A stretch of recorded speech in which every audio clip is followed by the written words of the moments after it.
Olá pessoal, tudo bem? Sejam muito bem-vindos ao segundo vídeo da jornada de dermatologia da Cury Zacariotto Advocacia, na qual nós temos tratado de alguns conceitos importantes de direito médico para essa especialidade, especialmente tratando do viés estético dela, né? Não ignorando a fundamental importância em termos de saúde populacional da dermatologia, mas é de fato o enquadramento que nós temos dado nesse primeiro trecho do ano de 2020. Perfeitamente? Bem, não sei se vocês estão bem recordados, no último vídeo nós partimos de um pressuposto muito importante para que se desenvolva o nosso estudo, que é que, no mais das vezes, a gigantesca maioria dos juristas vê nos procedimentos de viés estético obrigações de resultado. Isso quer dizer que não basta que o médico ou qualquer outro profissional que trabalhe nesse sentido empreenda o máximo do seu esmero, use de todos os seus procedimentos e todas as suas técnicas científicas. Não basta isso, é importante que ele de fato chegue ao ponto esperado, né? Isso parte de uma noção que os procedimentos estéticos eles não têm uma estreita ligação com a saúde do paciente, mas que se tratariam de procedimentos eletivos, os quais visariam um bem meramente visual, né? Então, não se aproxima tanto dos pressupostos tradicionais da responsabilidade civil do médico, mas ganha uma feição diversa. E é justamente por isso que é importantíssima a administração jurídica desse ofício, né? E então, neste vídeo de hoje, eu gostaria de tratar de algumas medidas preventivas jurídicas que são muito importantes, né? Antes de mais nada, a primeira delas, que parece até um pouco óbvia, né, é o conhecimento prévio do paciente pelo médico, né, conhecendo as suas características, mas também as suas expectativas. Lamentavelmente, a gente sabe que, sobretudo em se tratando de procedimento estético, muitas vezes as pessoas têm uma postura um pouco deslumbrada, exagerada, e da mesma forma que a venda fica fácil de ser feita, existe uma chance muito maior de uma frustração, de um ressentimento muito grande, né? Então, duas são as necessidades em termos de conhecimento prévio do paciente. Primeiro, verificar o grau de sensatez e de realismo desse paciente. Ver se ele não está assim, com uma expectativa um pouco exagerada ou muito específica, né? Que é realmente acredita que o procedimento estético possa lhe fazer um bem que muitas vezes é só de ordem psicológica, né? Então, é preciso que o médico, o dermatologista, tenha cautela nesse sentido, né? E segundo, uma questão um pouco mais objetiva, é reconhecer as condições físicas, né, para o procedimento e os hábitos também desse paciente. Então, por exemplo, nós sabemos que o tabagismo ele prejudica a cicatrização, né? O paciente precisa estar informado, caso ele seja um fumante, que ele vai ser afetado nesse sentido e que as possibilidades podem ser outras. Então, são justamente essas informações que vão dar base para um termo de consentimento adequado, bem informado, bem como o eventual contrato de tratamento, tá bom?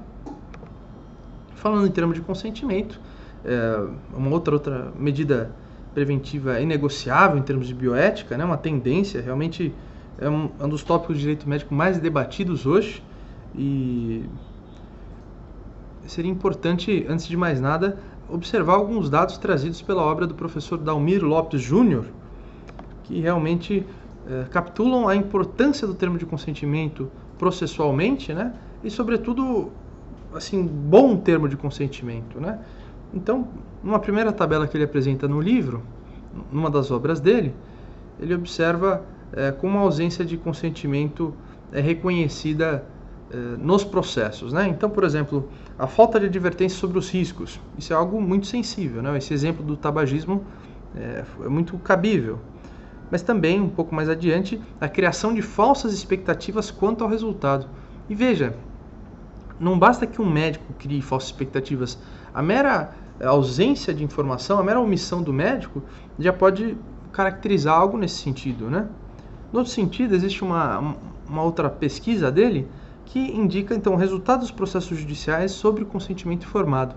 No primeiro caso, ele observa a condenação por ausência de consentimento informado. Então, veja, não é a mera ausência de termo de consentimento informado, mas a mera ausência do consentimento. Então, o médico agiu sem buscar essa opção por parte do paciente. Mas, em segundo ponto, com 10% dos casos, houve condenação por falta de consentimento informado a despeito de existir termo de consentimento. E é justamente aí que é o ponto. Existem efetivamente muitas clínicas e muitos profissionais que possuem o termo de consentimento, mas é um termo que não presta, é um termo genérico, é um termo que não indica e não informa satisfatoriamente o seu paciente em concreto, né? E é justamente por isso que é necessário um cuidado específico com esse instrumento, né? E, pois bem, eu vou citar aqui uma jurisprudência, um julgado do Superior Tribunal de Justiça que indica exatamente isso. Então, diz aqui o julgado: o dever de informação é a obrigação que possui o médico de esclarecer o paciente sobre os riscos do tratamento, suas vantagens e desvantagens, as possíveis técnicas a serem empregadas, bem como a revelação quanto aos prognósticos e aos quadros clínico e cirúrgico, salvo quando tal informação possa afetá-lo psicologicamente. Enfim, esse daí é um pressuposto de deontologia médica, né? Mas também a gente pode ir para um ponto um pouco mais à frente desse mesmo julgado que diz: haverá efetivo cumprimento do dever de informação quando os esclarecimentos se relacionarem especificamente ao caso do paciente, não se mostrando suficiente a informação genérica. Da mesma forma, para validar a informação prestada, não pode o consentimento do paciente ser genérico, necessitando ser claramente individualizado. O dever de informar é dever de conduta decorrente da boa-fé objetiva e sua simples inobservância caracteriza inadimplemento contratual. O julgado ainda se estende, mas vocês podem observar como é realmente necessário assim, um tratamento delicado desse termo para que ele seja reduzido e que exista de fato a informação e o consentimento, né? Não basta que ele esteja ali formalmente, porque como acabamos de ver, isso já é uma pesquisa até um pouco antiga, acredito que hoje os dados, a porcentagem seja ainda maior, mas como é importante o adequado tratamento desse instrumento, né? Dessa medida preventiva. É interessante, muitos médicos perguntam, por exemplo, tá, mas o que deve conter nesse termo de consentimento? Se ele não é genérico, que itens, né? Como que eu posso bem informar meu paciente? Como que eu posso realmente caracterizar o seu consentimento? Eu vou citar aqui, existe muita discussão sobre isso, até porque não existe um rol, né, determinado por lei, nem coisa do gênero, mas uma lista, por exemplo, que eu acho muito interessante, feita pela professora Maria Luísa Gorga, na sua obra, que ela cita algumas questões, por exemplo, a natureza da enfermidade, a sua evolução natural, o procedimento que se pretende realizar e suas especificações, detalhamento dos benefícios e dos riscos da intervenção, esclarecimentos acerca das consequências da denegação do tratamento, apresentação de alternativas de tratamento, comparando-as ao procedimento elegido, esclarecimentos sobre a medicação que será utilizada durante todo o tratamento e seus riscos, informar a possibilidade de revogação do consentimento, isso é importantíssimo, né?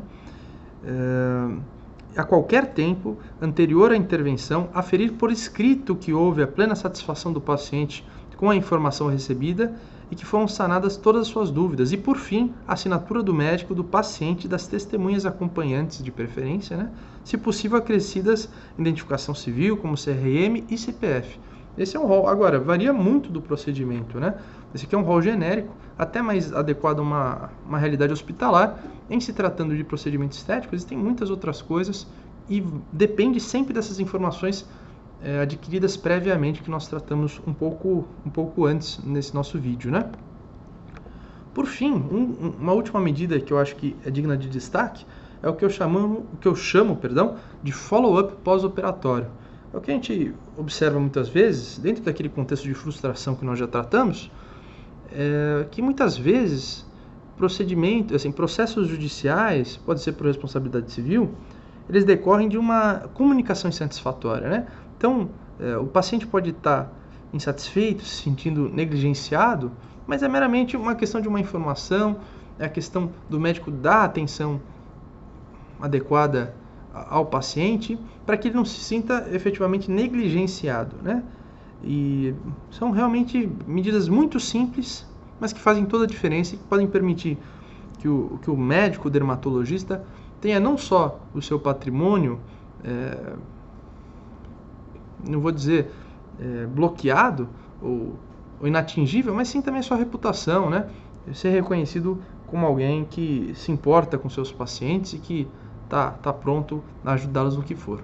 Pois bem, pessoal, esses foram algumas das medidas, né? Algo muito importante que a gente deve entender é que existe todo um processo que pode ser mais simples ou mais complexo a depender da avaliação dos riscos que é feita, né? Aqui na Cury Zacarioto nós trabalhamos especificamente com isso e é justamente nós quisemos dar aqui para vocês uma breve informação do que se trata e também, às vezes, melhor orientar vocês para buscar outras medidas, né? Bem, fico à disposição de vocês uma vez mais. Vocês podem entrar em contato conosco pelo nosso Instagram, pelo nosso Facebook, também pelo meu Instagram pessoal, que é caio.zacarioto, com 2 Cs e 2 Ts. E, bem, no nosso próximo vídeo nós vamos fazer estudos de caso, observando como de fato questões como essas se são resolvidas na justiça, tá bom? Até algumas coisas mais recentes do que as que eu apresentei hoje. Um forte abraço, até mais!